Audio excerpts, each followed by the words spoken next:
Here I am again at Southlands, and I'm sorry to be bothering you and pestering you for more help, but we got to continue to come together to save this park. We've reached out through public consultation, we've reached out through signing petitions, and it seems our voices still are not being heard, and the development is expanding. We don't need a restaurant that's too big for this site, and maybe we don't need one at all. We don't need zip lines that are going to take away from the peaceful use of the park. All we really need is preservation, protection, and respect.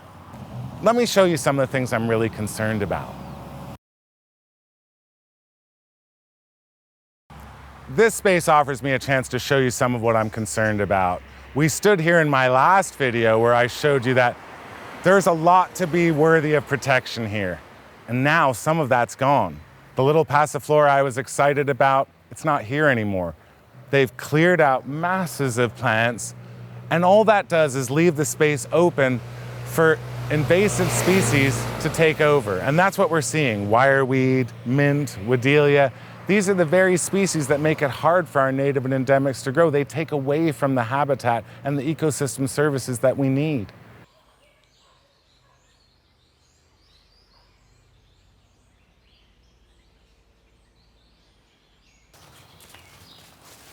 You can hear them. So yeah, this is about the spot where the zip lines would interact with the banyan trees.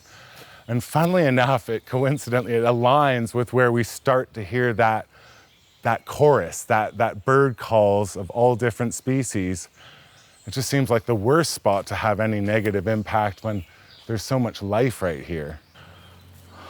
I just don't see how quiet use wouldn't be interrupted.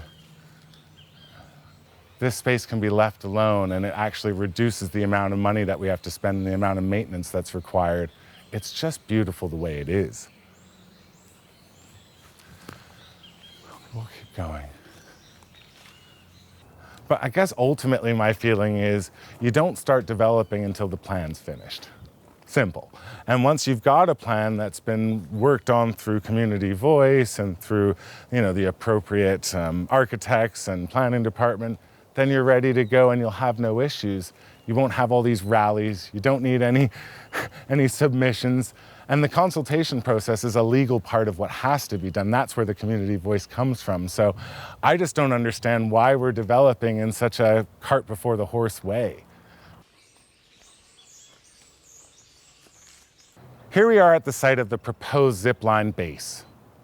And this is exactly what people said they don't want. If you came to the rally on Saturday where we saw hundreds of people come through and have their voice heard, that was consistent.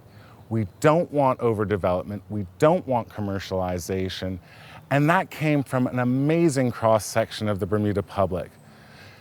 At the end of the day, the thing I really heard from many of these people was, how can we move forward with developing a new park while we're not maintaining what we already have, while I can't walk my dog on the railway trail for fear of losing it in the grass, or trying to go for a little walk down at Cashew City in St. David's, and again, the grass is 3 feet tall and trails can't be traversed. And we're still pushing and pushing forward with more development, leaving our parks department burnt out and really in a space where they can do less, not more. So in all this video, I've had a lot to say, but really it's a call to action. The consultation period's over. The petition's been handed in, but we still need you to reach out to your MP. Contact your parish council. It'd be ideal if you could come down here and make a video of your own. Let's make sure they know we don't want overdevelopment and commercialization of Southlands.